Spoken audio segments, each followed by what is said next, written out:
तो hello guys, आज हम लगाएंगे कनीर की कटिंग। ये मेरी कुछ कटिंग है जो मैंने कुछ दिन पहले पानी में रख दी थी। अब इसमें कुछ इस तरीके से रूट आ चुके हैं। तो चलिए हम इस कटिंग को लगाते हैं। तो मैंने गमले में ड्रेनेज होल कर लिया है।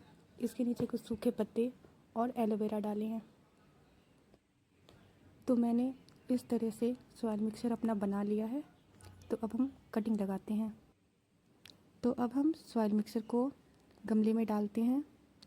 कुछ इस तरीके से पहले थोड़ा सा मिट्टी डाल के फिल कर लेंगे और उसके बाद कुछ इस तरीके से हम पौधे लगा देंगे। देखिए मेरे पौधे लग चुके हैं।